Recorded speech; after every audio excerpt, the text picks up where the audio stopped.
Bonjour à toutes et à tous, bonjour, bienvenue sur Backstreet, bonsoir, incroyable. Bonsoir à toutes et à tous, bienvenue sur Backstreet, cher public, vous êtes merveilleux, merci d'être là, merci de soutenir Backstreet. Bonsoir, bonjour à vous si vous nous regardez en direct sur Twitch, bonjour si vous nous regardez en replay sur la YouTuberie, bonjour si vous nous écoutez en podcast. Très heureux de vous retrouver pour cette très belle émission. On va encore parler de politique toute la soirée, trop bien. Et je suis pas tout seul puisque je suis avec la chroniquerie la plus formidable. Bonsoir Sacha, comment ça va ? Ça va et toi ? Bah ça va, écoute Sacha, journaliste au JDD. Ça se passe bien. Il y a du budget, on est trois du même côté là. Oui, t'as vu ? Ouais, c'est incroyable. Hein. Ouais, parce qu'on a des invités qui vont arriver tout à l'heure et tout. Journaliste au JDD, je le disais. C'est grâce à toi d'ailleurs que j'ai publié une tribune dans le journal du dimanche il y a quelques semaines. La connexion, incroyable. Très bonne chronique. Donc très bon journal, il y a des très bonnes tribunes dedans. Oui, on va revenir. À côté de toi, on est avec Antoine. Salut Antoine. Salut Jean. Antoine Bristiel, tu es directeur de l'Observatoire de l'opinion de la Fondation Jean Jaurès, qui est un groupe de réflexion plutôt à gauche, on peut dire ça. Oui, disons-le quand même. Ouais, ok, d'accord. Ça va toi ? Ça va bien. Et j'ai eu une expérience traumatique hier. J'étais sur un plateau sur France Info TV. Il y avait le fondateur d'Atlantico. Je m'en suis toujours pas remis. Ah merde, c'est dur ça. C'est Atlantico, c'est un site internet d'information libéral conservateur. On peut dire ça comme ça ? Mais le gars surtout. Ah, le gars, je sais pas, je connais pas. D'accord. Écoute, bienvenue sur Backstreet. À côté de toi, Usul. Salut Usul. Macron d'émission. Ouais. Ça fait plaisir de te voir, Usul. Ouais. Dis donc 2 semaines de suite. Bah ouais. Bon, attends. Bah comme ça, je rattrape. Moi, ça me fait des cachets. Il faut faire rentrer le pognon. Honnête. Faites des dons, hein. Usul, chroniqueur sur Mediapart, chroniqueur pour Blast, notamment via les portraits, également sur le projet des Marioles et chroniqueur sur Backstreet. Tout ça, ouais. Très heureux de te retrouver, de vous retrouver tous les trois pour cette chouette émission. Je vous rappelle qu'au menu de cette émission, nous allons accueillir en première partie d'émission, dans quelques dizaines de minutes, des premiers invités qui vont nous parler d'un sujet grave qui est l'homophobie, 10 ans après l'adoption du mariage pour tous. Un documentaire va sortir la semaine prochaine sur Mediapart. Ils vont venir nous en parler, on parlera de ce documentaire. Et dans la deuxième partie d'émission, nous retrouvons notre invité politique de la semaine. Il s'agira de la députée Clémence Guettet, dirigeante par ailleurs, vice-présidente du groupe de la France Insoumise à l'Assemblée nationale et dirigeante désormais bien connue du mouvement. Elle viendra répondre à nos questions et vous retrouverez évidemment la chronique d'Adèle, vous retrouverez le PowerPoint de Vincent. Bref, que du beau au cours de cette émission. Qu'est-ce que je voulais dire ? Non, c'est bon, vous avez dit bonjour, tout ça. Donner des sous ? Hein, de quoi ? Donner des sous ? Donner du pognon, c'est important. Ouais, d'ailleurs, tiens, on va le redire. Bonsoir, bienvenue sur Backstreet. Non, on va le redire. On a changé de plateforme de financement participatif pour ceux qui sont passés à côté de l'information. La plateforme sur laquelle on recevait des dons jusqu'à présent, c'était Utip. Utip a malheureusement dû mettre la clé sous la porte. Nous avons donc migré vers les copains de KissKissBankBank. Vous retrouverez dans le chat, en description de cette vidéo YouTube, un lien qui vous permet de participer, vous aussi, au financement de cette belle émission pour nous permettre de continuer cette saison de Backstreet tous les jeudis avec une émission toujours plus belle. Merci pour la perche tendue, Sacha, parfait, incroyable. On attaque direct avec les sujets de la semaine, c'est parti ? Ah oui. bon. Allez, c'est parti, les sujets de la semaine, let's go.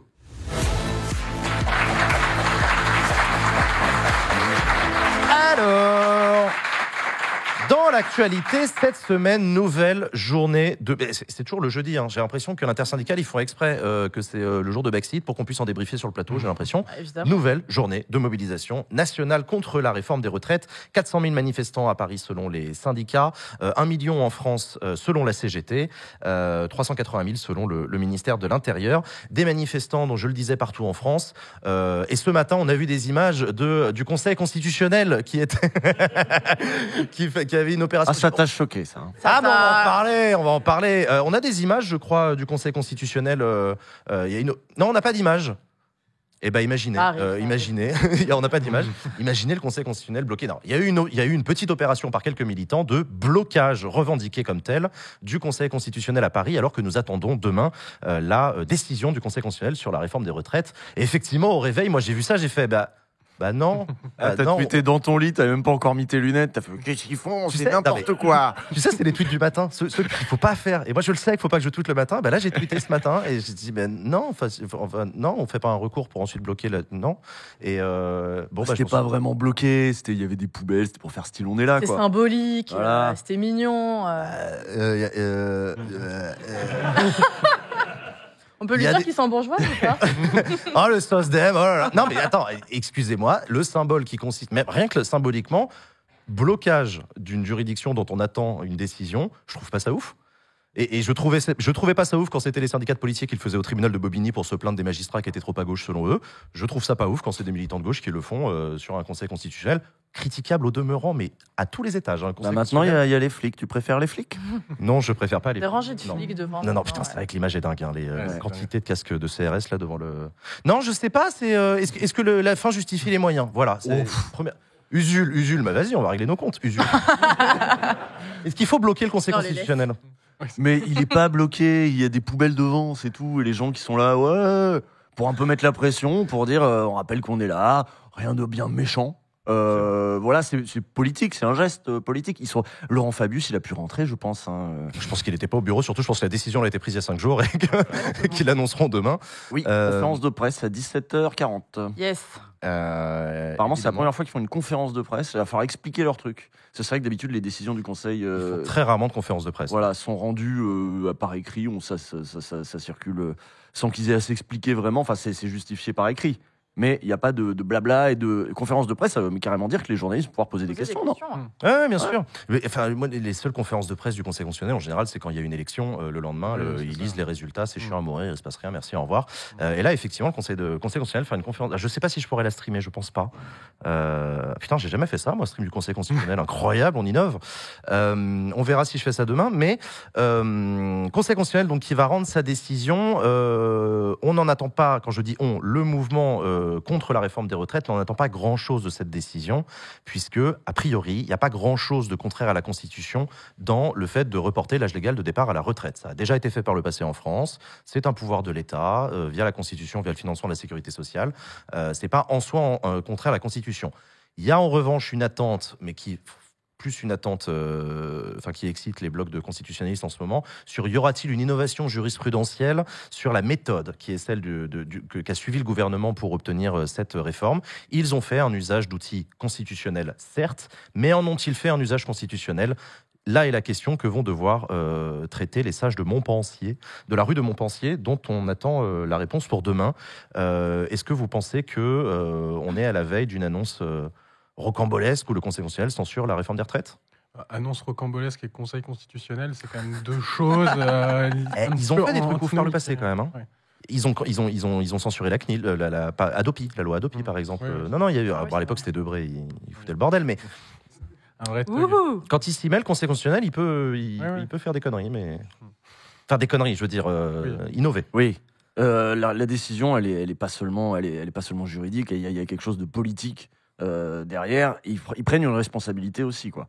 Et parce que là, on se dirige aussi, si le Conseil constitutionnel valide le truc, vers un week-end de feu de poubelle. Hein. Ça va être chaud. Hein. Donc, c'est eux qui ont aussi le pouvoir de débloquer la situation, où tout le monde s'en sortirait avec les honneurs. Tout le monde s'en sortirait avec... le gouvernement dirait... C'est vrai, j'avais pas vu ça comme ça, mais t'as raison. Oui. Chacun ils peuvent désamorcer la situation.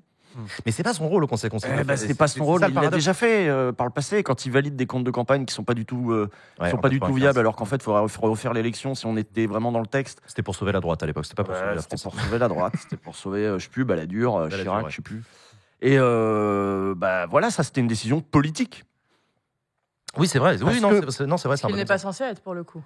Ben non, qui n'est pas censé l'être, mais pour autant, c'est pas le rôle du Conseil. En fait, le gouvernement met le Conseil constitutionnel dans une position qui ne devrait pas être la sienne. C'est pas au Conseil constitutionnel de calmer la rue, d'apporter des réponses politiques.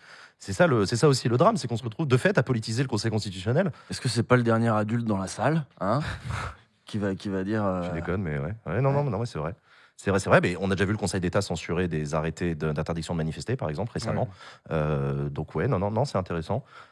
Mais moi j'ai une vraie question. Usul, tu dis que, et je me la suis posée quand on était en réunion tous ensemble hier, tu dis que si le Conseil constitutionnel ne censure pas, ça va partir tout le week-end, quoi. Tu penses pas que ça va avoir l'effet inverse et qu'on va se dire justement la dernière juridiction de cet État On disait déjà ça pour le 49.3. Hein. Non mais c'est une vraie question. Hein, On disait déjà ça pour le 49.3. Si la loi est votée, les gens ils vont se calmer, la CFDT va se calmer. C'est ça. On sait que la CFDT elle va se ranger derrière l'avis du CC. Pour le coup. On va voir. Je sais pas. Est-ce que c'est la CFDT en ce moment qui met vraiment l'ambiance dans les rues? Je suis pas l'impression. Enfin, Oui, t'avais des images où t'avais pas mal de jeunes aujourd'hui qui refusaient justement de marcher derrière la CFDT. Et je pense que ce qui peut se passer, c'est que ça, c'est ma vidéo. Ça. Oui, tiens, abonnez-vous. C'est que tu peux avoir un déclin de la mobilisation plus classique avec les syndicats type CFDT qui arrêtent les frais, mais par contre une certaine radicalisation du mouvement et comme tu disais, un week-end de feu de poubelle comme on avait vu finalement après l'utilisation du 49.3 où les gens se disent bon, ça commence à bien faire cette histoire. Mais ça a posé une vraie question stratégique après au syndicat, c'est quoi la suite quoi. Ouais. Alors on va en parler, justement. Il y a une note qui a été publiée par la Fondation Jean Jaurès, l'excellente Fondation Jean Jaurès finalement, une note qui s'intitule « À qui profite la crise ?» et qui analyse, qui tire le mieux les marrons du feu de cette crise politique autour de la réforme des retraites. Quels en sont les résultats, Antoine ? Ils sont assez... Ah oui, mais normalement il doit y avoir un petit graphe qui va apparaître et ce serait génial parce que j'adore les petits graphes, mais s'il n'apparaît pas, je peux faire 100 petits graphes. Mais en gros, c'est une note qui... Wow. Mais t'as vu, c'est beau. Hein. Non, c'est incroyable. C'est Excel, un beau logiciel. En gros, ce que l'on voit, c'est un sondage qui compare le résultat des législatives en juin dernier avec un sondage qui a été fait par l'IFOP il y a quelques semaines. S'il y avait une dissolution, quels seraient les rapports de force politique ? Et ce que l'on voit assez clairement, c'est que Macron, le bloc macroniste est autour d'une renaissance. Enfin voilà, c'est une vraie baisse de 4 points. À côté de ça, la NUPES reste stable à 26% et tu as une vraie explosion par contre du RN qui passe de 19 à 26%. La première chose qu'on peut dire, je pense, là, c'est que pour le bloc macroniste, c'est une situation qui est complètement différente de celle des Gilets jaunes. Parce que, pourquoi ? Justement, cher ami, quand tu prenais à l'époque des Gilets jaunes les sondages pour les européennes de 2019 qui étaient faits avant la crise des Gilets jaunes et après la crise des Gilets jaunes, Macron, la liste menée par Emmanuel Macron, en tout cas la liste présidentielle... Nathalie Loiseau, elle s'appelait. Cette personne, en effet. Et elle avait pris 3 points dans les intentions de vote. D'accord. En fait, la liste des Gilets jaunes avait bénéficié... En fait, oui, c'est ça. Ça avait solidifié le bloc macroniste. Il avait réussi à reprendre la main derrière avec son histoire du grand débat. Bon, finalement, il s'en était un peu sorti. Il avait réussi à s'en sortir. Mais là, c'est exactement l'inverse. On voit qu'il y a une vraie baisse de chez Emmanuel Macron. Et quand tu regardes un peu plus précisément dans quelle catégorie ça baisse, c'est partout. En fait, ça baisse partout. Et, dans tous les électorats. Dans tous les électorats. Et à côté de ça, ce qui est extrêmement inquiétant dans la situation actuelle, c'est que le Rassemblement national, lui, il progresse également partout. C'est-à-dire que... Dans toute la catégorie ? Dans toute la catégorie. Alors maintenant, première liste chez les femmes, le Rassemblement national. Ok. Donc on en est là. 50% de mémoire chez les ouvriers. Bravo les meufs. Et à côté de ça, même dans les catégories intermédiaires de la population, pas seulement dans les catégories populaires qui votent assez largement pour le Rassemblement national classiquement, mais même dans d'autres catégories de la population, tu as vraiment une progression qui est assez impressionnante et ça ressemble de plus en plus à quelque chose qui est un parti un peu attrape-tout et plus seulement un parti de niche comme auparavant. Et ça, c'est quand même assez... C'est devenu le refuge naturel de la contestation. Ouais, c'est ça. Le truc, le débouché. C'est complètement le débouché. Ouais, On vient de vivre 1 mois et demi de mobilisation massive, avec des grandes mobilisations dans la rue, des millions de personnes contre la réforme des retraites, plus de 90% des actifs qui soutiennent la contestation, une gauche unie dans la rue derrière une intersyndicale unie pour la première fois depuis 10 ans. Pourquoi la gauche ne réussit pas à tirer son épingle du jeu? Usul. On sort aussi d'un mois, 2 mois de bashing permanent de la gauche partout, quoi. Et particulièrement de la part du gouvernement, au point que même il y a des articles qui commencent à raconter à quel point il commence à y avoir un malaise dans la majorité. Est-ce qu'on a le droit de... comment on peut taper sur le RN un peu, ou il faut vraiment être Mélenchon, LFI, NUPES tout le temps? Parce que c'est vraiment ça qu'on entend. Donc ce débouché-là, il nous a été vendu comme pas républicain, en dehors du cercle voilà, c'est plus la gauche, c'est l'extrême gauche, c'est l'ultra-gauche, c'est les violents. Ce truc-là matraqué en permanence, il y a un effet derrière. Ouais, Sacha, excuse-moi, mais il n'y a pas que les... alors les médias contribuent, mais je veux dire, c'est pas que les médias qui vont dicter à l'électorat... c'est les macronistes, là, on parle. Là. Non, mais les macronistes, dans les médias qui vont... qui ne vont que faire du bashing et qui vont surtout dicter aux gens qu'il faut aller vers le Rassemblement national. Je pense que la NUPES paye aussi ce qui s'est passé pendant les débats à l'Assemblée encore. Mais non. Franchement, mais non. Un peu, mais si, regarde, le RN ne fait rien depuis 2 mois. L'immobilisme est total, il ne propose rien. Et en fait, c'est eux qui récupèrent tout. Et les gens, ils sont pas en train de regarder la chaîne de Jean Massier pour regarder... numéro 1 monde, monsieur. Pour dire, je vais pas voter pour la NUPES, il crie trop fort. Mais en plus, que la NUPES crie trop fort, non, les LFI surtout, c'est une chose. Mais en fait, faut aussi tout l'appareil médiatique derrière pour venir dire la NUPES crie trop fort, ou des gens comme toi mais qui vont dire, LFI propose... regardez, les gens n'aiment pas que LFI... proposé... Non, mais excuse-moi, Jules, mais à part dire la retraite à 60 ans, qu'est-ce que LFI a proposé à part avoir contesté ça, voilà, tout ça, le gouvernement fait ça aussi. n'a pas proposé grand-chose. Mais le RN, c'est devenu... Le RN non plus n'a pas proposé, je suis d'accord avec vous. C'est devenu un peu le premier débouché quand tu es dans la contestation par rapport à Emmanuel Macron. Et vu que tu as un tel rejet à l'heure actuelle d'Emmanuel Macron et de sa politique, et que les gens perçoivent le Rassemblement national comme étant finalement la dernière chose qui n'a pas été essayée, du coup, ça va. Tu as un vote qui va là-dessus. Et aussi, le point qui est un peu central, c'est que tu as des enquêtes qui montrent en sciences politiques, justement, que l'inquiétude sur les conditions de travail dans les catégories actives de la population à l'heure actuelle, et pas seulement en France, dans l'ensemble des démocraties occidentales, en gros, ça favorise le vote pour les partis d'extrême droite. On n'est pas une exception. Non, c'est pas une exception à ce niveau-là. Tu as ce mouvement qui est là, et c'est justement la problématique de la gauche. On pourra sûrement parler avec Clémence Guettet tout à l'heure, mais de savoir comment faire en sorte que cette crispation-là sur ces questions-là, qui est aussi, et ce rejet que tu vas avoir du pôle libéral, puisse aller vers la gauche et non pas vers l'extrême droite. Je reviens sur ce que disait Sacha. Il y a une autre étude, je crois que c'est aussi la Fondation Jean Jaurès qui a parlé justement. Mais on en fait plein. Ils montrent de l'étude toute la journée, mais qui montrait justement qu'une bonne partie de l'électorat, y compris à gauche, était divisée justement sur la question de la stratégie. C'est-à-dire que c'est la mienne encore. C'est la même étude. C'est toujours la même. Elle est extraordinaire, elle est super. Mais qui disait que oui, justement, effectivement, la stratégie à l'Assemblée nationale de la perturbation des débats, la stratégie de l'obstruction parlementaire, y compris une stratégie qui n'est pas voulue, mais celle des violences en manifestation. Alors tu me diras, là pour le coup, ça joue aussi du côté du gouvernement. Deux choses, oui. Ça plaît pas à tout le monde. Donc il y a aussi que la gauche a du mal. Peut-être aussi que la gauche est encore un peu trop divisée avec un manque de leadership, alors que le RN, tout le monde est au cordeau derrière Marine Le Pen. Non, Ça c'est clair. Mais là justement, c'est que tu as un vrai renversement dans l'opinion à ce niveau-là. C'est super intéressant parce que quand tu regardes, il y a 5 ans, les chiffres, tu avais une très large majorité des Français qui disaient il faut une majorité absolue à l'Assemblée, sinon c'est le gros bordel. Maintenant, c'est exactement l'inverse. Tu as 70% des Français qui te disent c'est mieux d'avoir une majorité seulement relative à l'Assemblée parce que justement, le pays est plus divisé et il faut pouvoir justement être dans une culture qui est un peu plus parlementariste. Sauf que LFI n'est pas du tout sur cette ligne-là. Alors tu me diras comment faire pour créer du consensus dans cette séquence-là. Mais néanmoins, je pense que ça a pu cliver une partie de l'opinion à ce niveau-là. Qu'est-ce que je voulais dire ? Un truc vachement intelligent, mais je ne sais plus. Moi, j'en profite. Je vous recommande le Libé de lundi ou mardi, je crois, qui fait une justement sur pourquoi la gauche n'y arrive pas. Et j'ai noté cette citation qui dit le fond de l'air est rouge, mais les sondages sont bleu marine. Et en fait, ce qui est quand même très bien imagé. Et ils étaient plusieurs à expliquer que les manifestations, tout ça, c'était de la colère et qu'ils avaient du mal justement à politiser cette colère et la faire et raccrocher ces gens-là à la NUPES, quoi.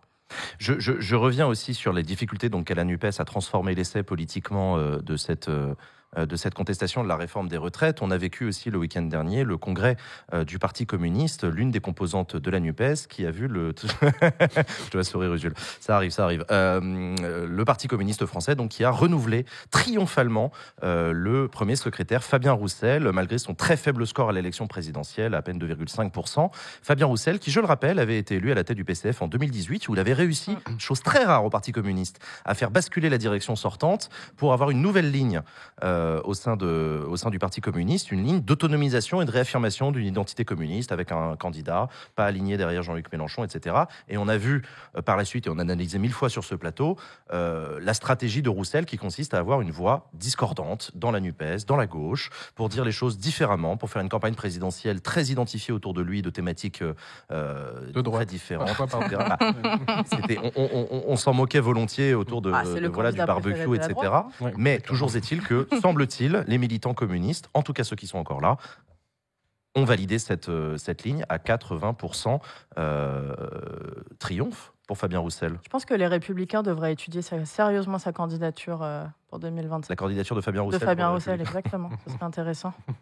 Comment est-ce qu'on peut l'analyser, ce congrès du Parti communiste, Jules ? C'est la confirmation de la rousselisation du parti, ça se dit beaucoup. Alors qu'est-ce que ça veut dire ? Ça veut dire qu'à la base, quand il s'est retrouvé à ce poste-là, qu'il avait renversé un peu la direction précédente, il y avait l'idée de porter un projet identitaire dans le sens identitaire communiste. Qu'est-ce que ça veut dire d'être communiste en 2022 ? À quoi servent les communistes ? Ils se sont posés beaucoup de questions. Ils se sont posés beaucoup de questions, notamment à partir de la chute du mur. On n'a plus nos alliés de l'autre côté. Qu'est-ce qu'on fait ? On sert à quoi ? Là, il y a eu la période Robert-Rue. Est-ce qu'on va dans la gauche plurielle ? Oui, finalement, oui. Et puis du coup, en fait, on devient un peu des plans-plans, une composante de la gauche plurielle, des cadres un petit peu comme les autres, avec nos municipalités, puis une petite culture un peu à côté, mais on a accompagné quand même ces métamorphoses-là.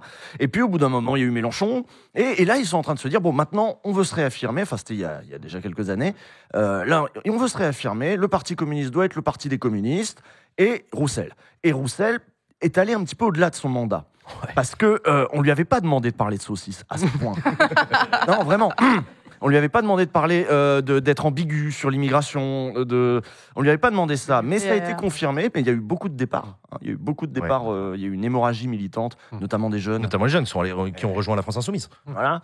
Et là, il y a la confirmation. Et il me semble que maintenant qu'il est confirmé et que ça aligne, parce qu'en fait, il y a un bon succès dans les médias. Ouais. C'est ça son succès. C'est ça. Oui. Il est surinvité, surreprésenté sur les plateaux par rapport au score qu'il fait, par rapport au fait que pourquoi l'inviter lui plutôt que, je sais pas. Tu sais que ça fait des jalousies de ouf au PS par exemple. Ah ouais. Le PS justement, Olivier Faure se fait taper dessus par le camp des Hollandais Canel historique là, qui dit Olivier Faure a complètement effacé le PS, on n'entend plus le PS n'existe plus, la Nupes s'est mélenchonisée, etc. Et j'ai entendu qu'en interne au PS, il y en a qui disent même Roussel, il arrive à être invité sur tous les plateaux de télé. Ouais. Olivier Faure, qu'est-ce qu'il dit lui ? Il faut vraiment qu'il parle de saucisses pour que le PS réexiste. Mais c'est assez logique, parce que finalement, la petite ritournelle médiatique que t'entends, et moi je pense que la question m'a dû me la poser 150 fois, c'est est-ce que c'est la fin de la Nupes ? Je pense que depuis juin dernier, cette question-là, c'est encore pour 4 ans. Donc, toutes les semaines. Et Fabien Roussel, lui, il théorise chaque fois qu'il prend la parole la fin de la Nupes. Parce que je pense qu'il passe plus de temps à taper sur la Nupes que de taper sur le gouvernement, finalement. Ouais, donc, évidemment, ça en fait un bon client dans les médias qui disent c'est bien la preuve quand même que la Nupes est en train d'éclater. Mais d'ailleurs, il faudrait quand même un peu revenir sur la stratégie de Roussel, qui est pas joli quand même, parce que est-ce qu'on peut voir l'extrait ? Il y a un extrait mis de côté. Parce qu'il y a un extrait en particulier. On allait en parler juste après, mais Antoine continue et ensuite on regarde. C'était même pas là-dessus. C'était ça. Non, c'était au moment des législatives. Il accepte de rentrer dans la Nupes. Alors à reculons, parce qu'il avait un mariage, un baptême, il se fait discret. Ouais.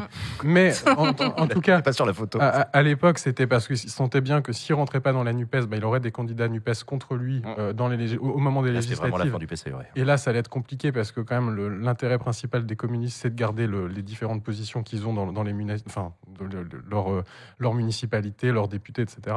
Et puis, une fois que ça a été réglé, il a tiré dans le dos de la Nupes à chaque sortie médiatique. Donc, c'est quand même questionnable. Et d'ailleurs, c'est monté dans les tours ces derniers jours en amont du congrès avec Roussel et Jean-Luc Mélenchon qui ont commencé à monter. Effectivement, Fabien Roussel, l'avant-veille, je crois, a refait une sortie anti-Mélenchon assez vulgose, assez voilà.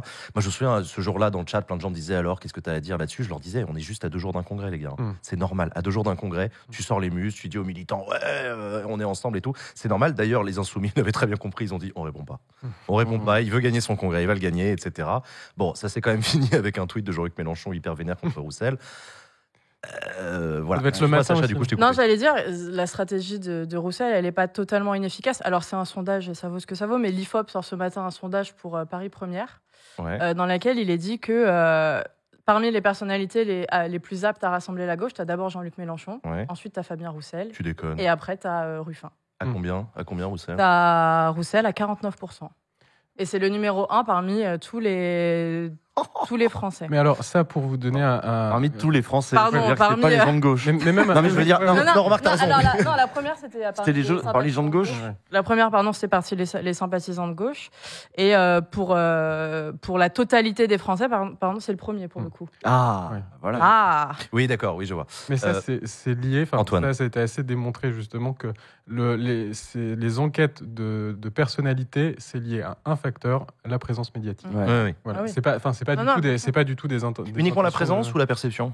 C'est la présence médiatique et le fait de pas être trop, qu'on ne tape pas trop dessus dans les médias. C'est les deux facteurs qui influencent ta montée en termes de cote de popularité. Mais ça en aucun cas lié à de potentielles intentions de vote, à part à la fête du barbecue. Sachant on l'avait vu l'année dernière, c'est à double tranchant. On se souvient d'un médiatique chroniqueur qui lance une campagne présidentielle et qui finit par s'effondrer. Voilà, donc ça ne fait pas une candidature d'être connu dans les médias. On a un extrait effectivement de Fabien Roussel, un discours qui a fait réagir, c'est le discours de conclusion du Congrès devant ses camarades. Vous pouvez envoyer la régie. Franchement, regardez ce qu'ils ont fait de notre pays ces dernières années. Ils ont mis la France sur le bon coin. Ils ont signé des traités de libre-échange à tour de bras. Ils ont transformé nos frontières en passoires et ouvert la France aux quatre vents, aux marchands et à la finance. Et aujourd'hui, ils reviennent la bouche en cœur en nous parlant de souveraineté. Non mais dites donc.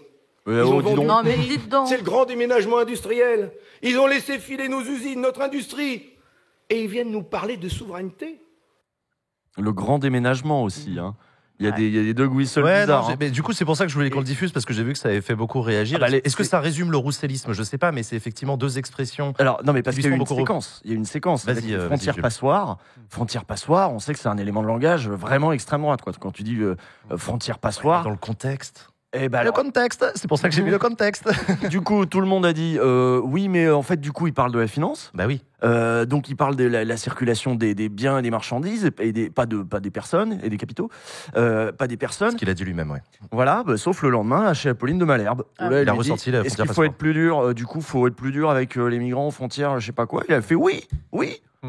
Et bon, bah voilà, et là il y a des militants qui sont un peu tombés de leur chaise en mode mais nous on l'a défendu en disant il voulait parler de l'argent, il parlait pas des gens. Et lui il fait oui, les gens aussi. Oui.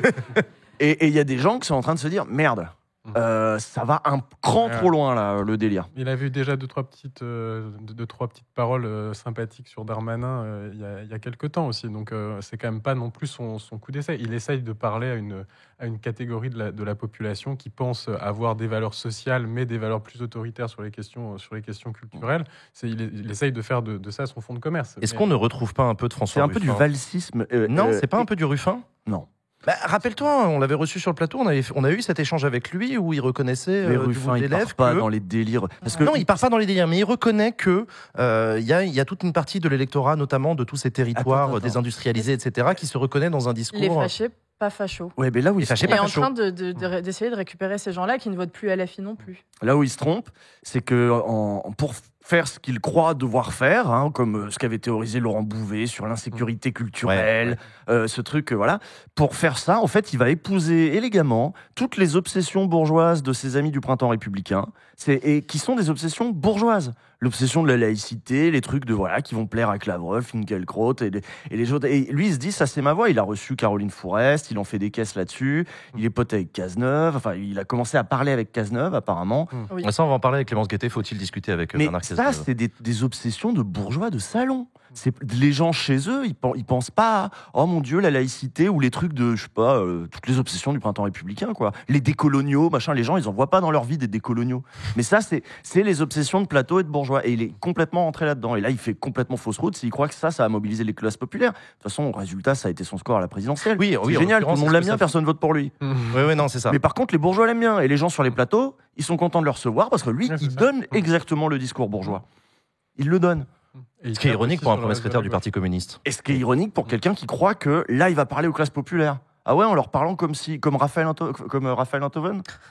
Non, mais on l'a vu effectivement en tout cas dans le sondage, il n'y a pas un boom Roussel qui réussit à capter cet électorat, notamment du mouvement social contre la réforme des retraites. À suivre en tout cas parce que voilà, il a été confirmé à la tête du Parti communiste avec une ligne d'identification et d'autonomisation vis-à-vis de la France insoumise, ce qui ne va pas faciliter l'avenir de la NUPES dans les prochaines années, qui a un énorme besoin de transformer l'essai. On l'a encore vu avec ce sondage. On en discutera tout à l'heure avec Clémence Guettet, notre invitée, qui est donc insoumise et qui a sûrement des trucs à nous dire là-dessus. Dis donc, j'ai vu un truc, il y en a un qui a sorti une tribune pour dire que le gouvernement faisait n'importe quoi. Oh là là. C'est Dominique Strauss-Kahn, dis donc. Oh là là là là. DSK, il a repopé pour sortir une tribune, un billet de blog, machin, pour dire n'importe quoi cette réforme des retraites, fait avec les pieds, pas le bon moment, pas la bonne méthode, pas le bon tempo, même pas la bonne réforme en fait, machin. Même pas le bon président. C'est rappelé qu'il avait été socialiste à un moment. De quoi ? Je dis, il s'est peut-être rappelé qu'il avait été socialiste. Mais à un moment. il a été socialiste. Il était dans le même parti que Jean-Luc pendant 20 ans. Non, c'est fou. Mais non, mais blague à part, dis donc, le gouvernement, ils se font lâcher par absolument tout le monde. Là, il y avait Attali aussi qui avait fait la une de Libé pour dire n'importe quoi cette réforme. Voilà, c'était pas pour DSK en particulier, mais Macron, il est en train de perdre tout le monde là. C'est fou. Mais je pense que tu as en fait, dans cette espèce de tripartition de l'espace politique entre un bloc éco-socialiste, un bloc libéral mondialisateur et un bloc national identitaire, tu as quelques personnes de l'ancien monde qui essayent de conserver une petite place et de conserver leur précaré. Alors ça se voit avec les républicains qui sont en plus... avec toute la complexité de la chose. Et à côté de ça, tu vois quand même avec Cazeneuve, avec des sorties de Strauss-Kahn de ce genre-là, enfin même avec une partie du PS, avec Nicolas Meyer-Rossignol, etc., qu'ils essayent de recréer quelque chose et qu'ils n'ont pas compris finalement que l'état du pays était beaucoup plus sur ces trois blocs-là. Et pas seulement avec les formations politiques, mais quand tu regardes précisément les valeurs de la population, que tu vois qu'il y a ces trois blocs-là. Et qu'il n'y a pas d'espace pour cet ancien parti socialiste, pour ces républicains, et qu'ils essayent de surnager, mais surtout en coulant. Après, ils croient en leur avenir. C'est-à-dire que ils croient en... Non, mais on en a connu d'autres qui ont commencé tout petit en disant j'y crois, etc. Je me souviens de Jean-Luc Hollande.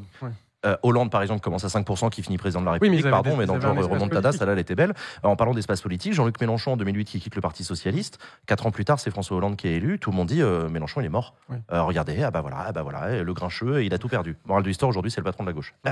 Donc, en fait, moi quand j'ai échangé avec Michael Delafosse, par exemple, le maire de Montpellier, qui fait plutôt partie de cette bande-là du Parti Socialiste, ils me disent tous, nous, on n'est pas, effectivement, on n'est pas dans l'actualité, mais on croit dans le fait que d'ici 10-20 ans, cette mode du populisme de gauche va disparaître, que cette colère sera stérile, et nous, charge à nous de proposer une alternative, etc.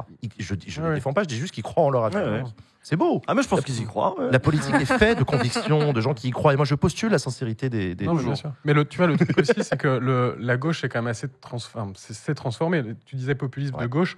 Le populisme de gauche, effectivement, c'était la stratégie de Mélenchon en 2017. C'était encore un petit peu sa stratégie en 2022 au moment de la présidentielle. Mais encore que. Mais derrière, au moment des législatives, il crée quelque chose de nouveau. Il crée une union de la gauche. Et donc, tu as quand même une évolution à ce niveau-là qui laisse il y a quand même un génie tactique à ce niveau-là qui permet peu aux autres acteurs de la gauche de pouvoir résister. Dans les gens qui critiquent Emmanuel Macron, il y en a une qui a l'air aussi de vouloir faire vivre sa propre petite musique, c'est Elisabeth Borne, la première ministre qui, semble-t-il, n'est pas tout à fait d'accord avec l'Élysée sur la manière de parler, sur le tempo, sur la temporalité. Je crois que visiblement, l'interview là, d'Emmanuel Macron, diffusée sur Twitch, abonnez-vous, qui expliquait on va continuer à marche forcée, c'est comme ça, c'est pas autrement. Elisabeth Borne, j'ai l'impression qu'elle était en mode écoute, t'es gentil mon grand, mais enfin c'est moi qui me coltine derrière le reste, c'est moi qui suis à l'Assemblée qui me fait hurler dessus, c'est moi qui me bouffe des motions de censure à cette voix près.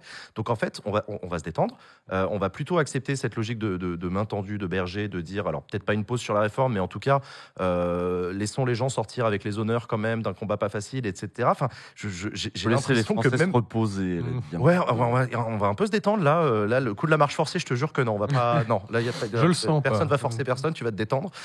J'ai un peu l'impression de traduire Elisabeth Borne, mais je la sens saoulée. J'ai l'impression qu'Emmanuel Macron est même lâché par une partie de ses cadres, de ses. En même temps, il a mal parlé d'elle souvent. Ouais. Ça a été parce que Elisabeth Borne, qui était le choix de Alexis Kohler, il a dit des trucs comme vous me l'avez vendue comme elle est géniale, et en fait elle est nulle à chier. Il a un peu dit un truc comme ça. Oui, j'aurais dû prendre Vautrin. J'aurais dû prendre Catherine Vautrin à ce prix-là. Putain, et c'est hardcore aussi pour elle. Bon, après, qu'est-ce qui se passe entre eux, ce qu'ils se font la tête et tout, on n'en sait rien, on s'en branle un peu. Oui. Ce qui compte, c'est est-ce qu'ils vont continuer en effet à marche forcée ou pas. J'appuie quand même sur un point. En fait, là où je voulais en venir avec tout ça, c'est l'isolement d'Emmanuel Macron. Oui. C'est-à-dire que quand Attali, DSK, Elisabeth Borne, il y a un moment en off, tous les députés qui disent va falloir vraiment qu'on change de méthode là. Bon, tu me diras, ça fait 5 ans qu'ils le disent. Ouais. J'appelle à une nouvelle méthode, un acte 2 du quinquennat, oui. C'est bon. Mais on a quelque chose. On a un moment où Emmanuel Macron semble perdre pied, y compris au sein de sa propre élite militante engagée dans son projet. Regardez ses déplacements à l'étranger, que ce soit la Chine, que ce soit aux Pays-Bas. On a un Emmanuel Macron, DSK d'ailleurs, commence sa tribune en citant la presse internationale en disant mais en fait, le champion français de 2017 n'est plus du tout là. On a un mec totalement obtus et ça casse en fait. C'est en train de casser, y compris vit avec son élite expatriée. C'est quand même assez spectaculaire cet isolement d'Emmanuel Macron, non ? C'est logique. Quand tu disais les cadres, c'est assez logique parce que d'un certain côté, Emmanuel Macron ne sera pas candidat en 2027. Hein. Donc, t'as raison. Donc la différence, c'est que jusqu'à la précédente élection, tu avais quand même le côté c'est lui le chef, donc vaut mieux rester dans son sillage plutôt que de tenter d'avoir une aventure personnelle. Mais maintenant que il y a des ambitions aussi personnelles qui se créent et qui essayent aussi de se différencier et se distinguer d'Emmanuel Macron vu le manque de popularité qui est le sien à l'heure actuelle. Il y a quelqu'un qui dit j'ai l'impression que c'est une lente descente, mais il n'en a pas besoin, il trace son chemin. C'est ce que moi j'analysais et ce que j'ai déjà essayé d'expliquer, c'est que selon moi, comme Emmanuel Macron ne peut pas se représenter en 2027, il est dans une logique. Il se fout de l'impopularité, c'est pas son sujet, c'est pas son enjeu. Il est dans une logique de je vais rendre les clés du pays en 2027, je veux que en 2027 la France soit dans un état précis. Feu et sang. Alors, en fait, ouais, c'est ça. C'est quoi qu'il en coûte. Ouais. Je veux un bateau de chômage, quitte à avoir plein de gens en formation professionnelle, etc., ou des exclus machin. Plein de pauvres aussi. Oui, c'est ça. Quitte à précariser les emplois. Je veux une maîtrise des comptes publics, quitte à brusquer tout le monde avec une réforme des retraites qui était franchement pas si urgente que ça. Je veux un retour de l'industrialisation avec des capitaux qui viennent du monde entier parce que la France est de retour, Francis Back, machin. Je veux la France qui soit dans les objectifs bas carbone des accords de Paris. Je laisse les clés du pays, l'histoire me jugera. Ciao, bye bye. Vous pouvez me reprocher tout ce que vous voulez. Ce qu'on retiendra, c'est Macron le réformateur, le petit Napoléon, etc. Pour moi, c'est vous l'aurez eu votre Startup Nation. Quoi. Vous l'aurez votre Startup Nation. Ça va coûter un fric fou, démocratiquement. Ça va coûter un fric fou, une énergie dingue en termes de crispation du pays, en termes de précarité aussi des travailleurs. Mais lui, son enjeu n'est pas là. Il veut être le Gerhard Schröder français. Il veut être le Tony Blair, celui que 30 ans plus tard, quel souvenir on en garde. Ah, c'était quand même bien, quand même quelqu'un qui bougeait, etc. Quand je dis ça, c'est. Oui, non, mais je sais. Voilà. Mais j'imagine ces gens qui disaient c'était bien Macron quand même, il y allait. Puis les petites phrases tout le temps. Mais il avait du panache quand même, il était beau garçon. On verra la saison de 22 de Backseat. Ouais. On débriefera. Vous vous souvenez de Macron? Ah ouais, vous vous souvenez de à l'époque? C'est vrai qu'à l'époque. Non, j'en sais rien. Écoutez, je sais pas. Mais en tout cas, moi j'ai l'impression que Macron est dans cette logique-là. Ouais. Une logique de toute façon, je vais pas être candidat. Oui. Donc impopulaire, rien à foutre, c'est pas mon enjeu. Par contre, voilà le pays tel que je vous laisse. Ciao, bye. Je me souviens, on en avait parlé Sacha. ici. En fait, il a une obsession, c'est ne pas finir comme Jacques Chirac et son deuxième mandat. Jacques Chirac n'avait rien pu trop faire à la fin de son deuxième mandat. Et son obsession, c'est vraiment de laisser quelque chose, d'achever, je ne sais pas, mais de dire il a fait quelque chose. Ouais. Oui. Il est même plus perçu comme ça, en fait. C'est que, tu vois, quand tu regardais les traits d'image qui lui étaient associés jusqu'à la précédente élection, c'est quelqu'un qui n'est pas proche de la population. Mais par contre, c'est un réformateur. Ah oui. Il a la stature d'un chef de l'État. Il est compétent. Il est compétent. Ouais. Alors maintenant, quand tu regardes les mêmes traits d'opinion, il est toujours aussi peu proche de la population, voire encore pire, on se demande pourquoi. Et derrière ça, par contre, toutes les qualités qui lui étaient prêtées de réformateur, de capable de gouverner le pays, c'est en chute libre. Il est plus considéré comme compétent. Non. Non, mais c'est vrai, c'est vrai. Ouais, c'est vrai. Et c'est quand même un problème parce que le principe du macronisme, En c'était même un temps. peu d'être en marche. Si t'es immobile, ça c'était une belle métaphore. S'il est immobile et qu'il n'arrive plus à faire quoi que ce soit, l'essence même de son mouvement et de son positionnement, il n'a plus aucun sens. Le Mozart de la finance n'est pas un Mozart politique, c'est le moins qu'on puisse dire. Il est pas, encore une fois, il paye sans doute son absence de carrière politique où il n'a jamais été élu, il n'a jamais été confronté Jamais à été sur le l'altérité, à la terrain, conflictualité, etc. Il n'est pas habitué à ça. Ça fait 6 ans maintenant qu'on le dit quand même. Donc, mais là, oui. Toi, dans le oui, chat, non. il cite Thatcher, tu vois, si c'est pour laisser une mémoire comme ça d'un président brutal où les gens se plaisent aujourd'hui à dire je vais pisser sur la tombe de Thatcher, quoi. Si c'est ça qu'il va laisser comme image, c'est pas ouf. Puis surtout, quelle France il va laisser? Quelle France il va laisser à Marine Le Pen? C'est terrible. Il y a Vraiment, quelqu'un en qui plus, disait vraiment. que dans le chat qu'il serait chroniqueur pour Backseat dans 20 ans. Ah bah. Tu prends ou pas? Emmanuel Macron, est-ce qu'il sera un Mozart de Twitch? Tu vois, qu'il envoie un CV, on verra ses compétences. On verra, j'y crois pas trop, mais on verra. Non, il y avait. Tu voulais nous parler aussi, Antoine, je change de sujet, mais une note aussi de la Fondation Jean Jaurès sur. Mais je lis, moi, les Ta notes de la soirée. Fondation Jean Jaurès, c'est incroyable. Sur les climato-complotistes qui Oui, se rapprochent de plus en plus de l'extrême droite, dis donc. Oui, bizarrement. Étonnant. Oui, alors, faut quand même prendre ce terme avec des pincettes. Bien que j'ai fait un bouquin sur le complotisme, mais je n'aime pas forcément ce terme. Alors là, quand même, c'est que le complotisme, en gros, c'est de penser que derrière tous les grands événements, tu as une minorité d'individus cachés qui agissent dans l'ombre et qui sont à l'origine de ces événements-là. Ce que tu vois à l'heure actuelle, c'est que effectivement, tu as une partie de la population qui n'est pas négligeable, qui remet en question le fait qu'il existe vraiment un changement climatique, en tout cas que l'humain serait à l'origine de ce changement climatique. Tu vois, par exemple, tu as 41% des Français qui disent les élites ont pour projet d'instaurer une dictature sanitaire, ou c'est une manipulation. 40%. C'est une stratégie de manipulation du peuple par les élites, comme le Covid ou comme la guerre en Ukraine. Et en fait, je pense qu'il faut prendre un peu de recul par rapport à ces chiffres quand même, mais ce qui montre que tu as une partie de la population où le premier stade, c'était on n'a plus confiance dans les élites pour nous gouverner. Et maintenant, le second stade, c'est on n'a plus confiance dans les élites, ne serait-ce que pour nous informer, pour nous donner des informations qui soient vraies. Et ça, sur la question du climat, c'est quand même extrêmement problématique. Donc oui, tu as cette montée-là de ce phénomène en France qui interroge et qui pose effectivement problème. À suivre en tout cas. Y a d'autres notes de la Fondation Jean Jaurès que j'ai pas lues Non, je pense qu'on a fait le tour. Il y en a une qui dit que si vous faites un don à Baxit, vous avez le poil plus soyeux et la peau plus douce. Voilà, ça a été prouvé scientifiquement. Juste sur ce point, là, pour rajouter un truc, c'est que je pense que cette défiance que tu as par rapport au discours, au discours scientifique sur le climat, c'est aussi lié au fait que tu as une impression dans la population que c'est seulement les pauvres qui payent la transition climatique. C'est une impression.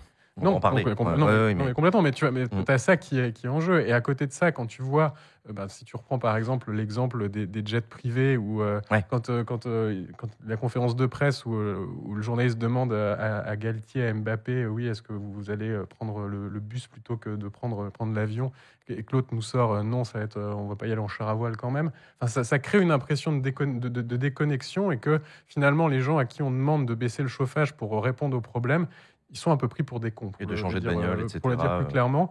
Et du coup, ça délégitime tous les discours qui sont beaucoup plus sérieux sur cette question-là. En tout cas, on a un paquet de sujets qu'on abordera tout à l'heure dans la deuxième partie de cette émission, où nous recevrons notre invité politique. Ce sera la députée du Val-de-Marne insoumise, Clémence Guettet.